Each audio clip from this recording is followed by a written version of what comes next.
Hello दोस्तों, GK गुरु Anees YouTube channel में आपका स्वागत है। आज हम लोग बहुत ही इम्पोर्टेंट चीज़ पर बात करेंगे दोस्तों, और बहुत सारे प्रश्न भी आप लोग के आ रहे हैं। चूँकि वीडियो बहुत दिन बाद में बना रहा हूँ, रेगुलर वीडियो नहीं बना पा रहा हूँ दोस्तों। मुझे लगा आप लोग क्या करके बहुत दिन हो गए, बात करना बहुत ज़रूरी है।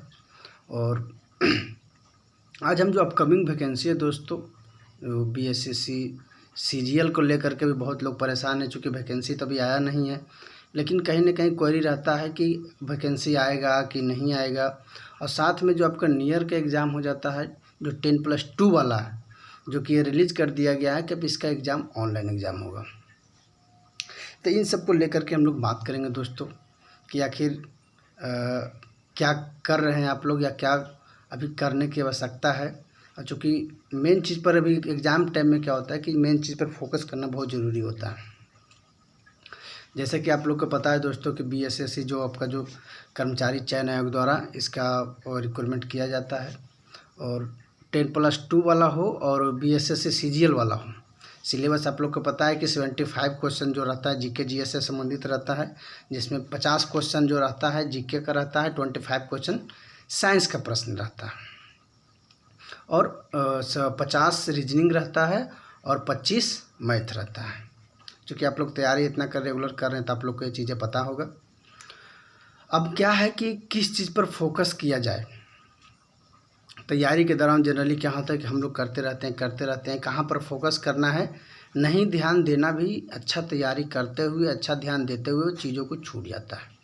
तो कहीं ना कहीं चूँकि जानते हैं हम लोग वैकेंसी लिमिट में रहता है और लोग अधिक हैं, तो कहीं ना कहीं एक सटीक वे में करने की आवश्यकता है दोस्तों।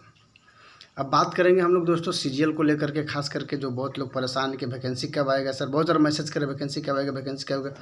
तो उनसे मेरा बस एक ही चीज़ कहना है दोस्तों, जो सीजीएल का वैकेंसी होता है, जो कि सीजीएल 4 आने वाला जो वैकेंसी अपकमिंग वैकेंसी है, इसमें सीट कम रहता है, लोगों का चाहत अधिक रहता है।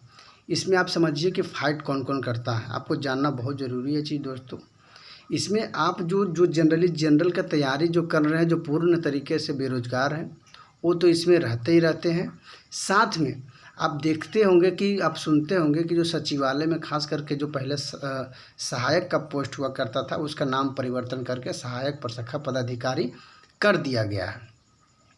ये जनरली पहले सेंट्रल में भी 2015 तक हुआ करता था, उसके बाद नाम परिवर्तन कर दिया गया है।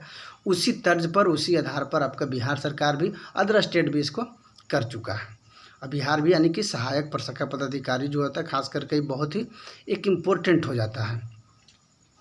तो होता क्या है कि अब जब जितना भी आप देखते होंगे सुनते होंगे दोस्तों कि जो सहायक प्रशाखा पदाधिकारी का पोस्ट में अक्सर जो सिलेक्शन होता है, मोस्ट ऑफ जो अधिकतर जिसका जॉब कहीं ना कहीं जो सेटल्ड है उन्हीं का जॉब होता है। आखिर ऐसा क्या रीज़न रहता है, आप लोग को पता नहीं, आप लोग सोचे कि नहीं सोचे और ध्यान किए कि नहीं किए कि आखिर ऐसा क्यों होता है। इसके बारे में हम लोग आज बात करेंगे दोस्तों, ज़रूर आपको बताएंगे कि ऐसा क्या रीज़न रहता है। साथ में 10+2 वाला जो है, इसका तो आप लोग जानते हैं कि अभी रिलीज़ कर दिया, तो बहुत जल्दी इसी ईयर में आपका उसका एग्ज़ाम होने जा रहा है। आप इसके लिए रेडी हो जाइए। हाँ, साथ में आपको फोकस किस चीज़ पे ज़्यादा करना है, आपको फोकस करना है जीके जीएस पे। मैथ रीडिंग जनरली सभी लोग बनाते हैं, सभी लोग का ठीक रहता है, और नहीं ठीक रहता है तो जनरली करने के बाद इसको आसानी से ईजिली ठीक किया जा सकता है, और कर ही लेते हैं, मोस्ट ऑफ बन जाता है। तो मेन है कि अटकता कहाँ पर है, रिजल्ट कहाँ पर रुकता है। तो रिजल्ट रुकने के मेन जगह आप अक्सर देखते होंगे कि जीके का जो सेक्शन है, जीके का जो पोर्शन है, जीके जीएस का, और साथ में करंट अफेयर, यहाँ पर लोग फंस जाते हैं। इस पर नहीं ध्यान देने के कारण ही आप सिलेक्शन से कहीं ना कहीं बाहर हो जाते हैं। जीके जीएस पर आपको विशेष ध्यान देना है। जीके जीएस पर इसके लिए हम आपको बताएं हैं दोस्तों, कई वीडियो में हम बता चुके हैं कि जीके जीएस के लिए आपको करना क्या है, कितना ध्यान देने की आवश्यकता है, किस बेसिस पर आप क्या क्या आधार बना सकते हैं। हम अक्सर बोलते हैं जीके जीएस आपका सेल्फ स्टडी के द्वारा ही ठीक हो सकता है दोस्तों। सेल्फ स्टडी जितना अधिक करिएगा, चीज़ों को जितना अधिक से अधिक रिवीजन करिएगा, जितना अधिक करिएगा उतना अधिक आपको कॉन्फिडेंस में आएगा। क्वेश्चन को हम ही चलते बोलते हैं कि रिपीट होना चाहिए, बार बार क्वेश्चन आना चाहिए।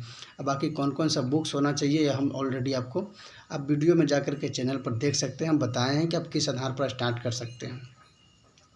साथ में अब हम लोग बोल रहे थे दोस्तों कि जो CGL-4 है, CGL-4 में भी आपका सेम हो जाता है। एक जनरली जो रूम में तैयारी करने वाला विद्यार्थी होता है, जो अब एक नौकरी करने वाला होता है, जो आप सोच के देखिए कि जो रूम में रह रहा है उसके पास 24 घंटा है, और जो नौकरी कर रहा है ऑलरेडी उसके पास नौकरी करने के बाद मुश्किल से 5-7 घंटा टाइम बचता है।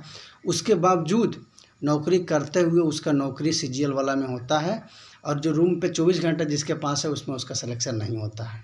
आप सोच करके देखिए कि ऐसा क्यों होता है, रीज़न क्या है। हम आपको बताते हैं कि इसका रीज़न क्या है। चूँकि एक जो विद्यार्थी होता है, जो पंखा बंद करके वीडियो बनाना पड़ता है दोस्तों, गर्मी थोड़ा सा है, ठीक है।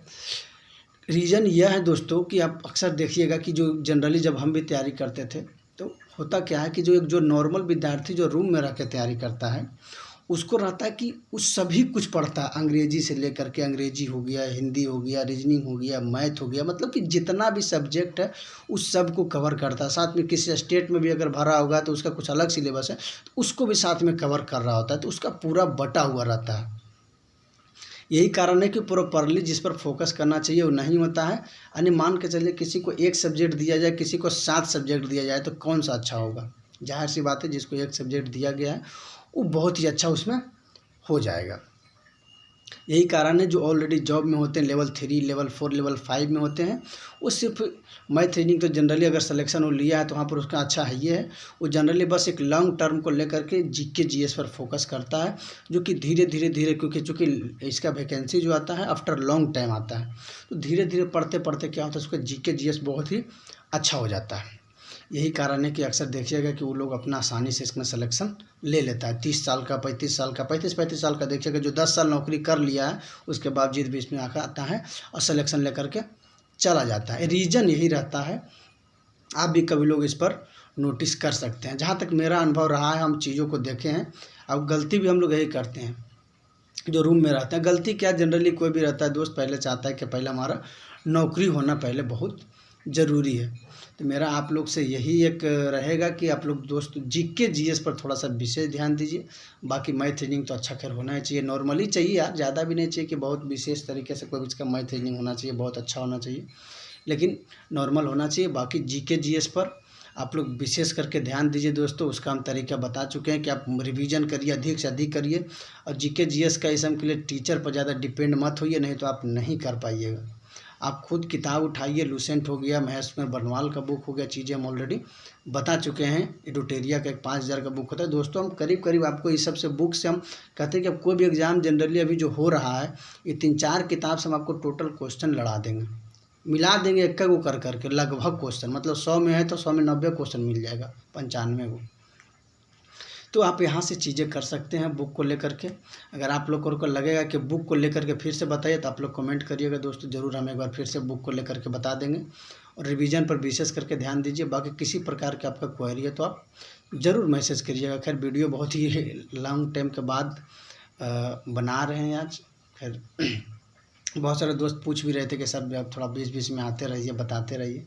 ठीक है, आप लोग तैयारी करिए, एग्ज़ाम बहुत नियर में है, अभी इस चीज़ पर ध्यान नहीं दीजिए। साथ में मेरा एक सजेशन और रहेगा कि आप वैकेंसी को लेकर के मत टेंशन लीजिए कि कब आएगा। आप जान लीजिए कि अपकमिंग वैकेंसी CGL-4 आने वाला ही है। विधानसभा तक में आपका इसका कुछ आउटपुट आ जाएगा।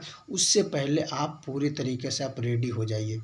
150 में 130 और 135 हम और पहले भी बोले कि जब आप पूछिए कि वैकेंसी कब आएगा, जब 130 और 135 अब ला करके बैठल रहिए तब पूछिए कि वैकेंसी कब आ रहा है। नहीं तो आप एक नॉर्मल सेट में प्रैक्टिस में नंबर आ रहा है और ला के पूछिएगा तो आप कुछ नहीं कर पाइए, आएगा ऊपर से चला जाएगा।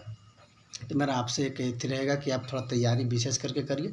बाकी सिलेक्शन पहले भी बोलें कि पहला प्रायोरिटी आपका सिलेक्शन होना चाहिए। वो चाहे रेलवे में हो, चाहे वो स्टेट किसी भी स्टेट में हो, पहले आपका सिलेक्शन मायने रखता है। क्योंकि एक नॉर्मल परिवार का जो लड़का होता है दोस्त, लड़का या फिर लड़की जो भी है, पहले उसका प्रायोरिटी नौकरी एक ऐसा होता है कि उसको कहीं ना कहीं एक माइंड रिलैक्स कर देता है। खैर आशा करते हैं आपको वीडियो अच्छा लगा होगा। अगर किसी प्रकार का क्वेरी हो, प्रश्न हो तो आप इंस्टा ID भी हम मेंशन कर देंगे, आप वहां पर आकर के आप सब पूछ सकते हैं। जहां तक हो सकेगा हमसे ज़रूर दोस्तों बताने का प्रयास करेंगे। वीडियो अगर आप लास्ट तक देखे हैं तो बहुत बहुत धन्यवाद। बाकी जय हिंद।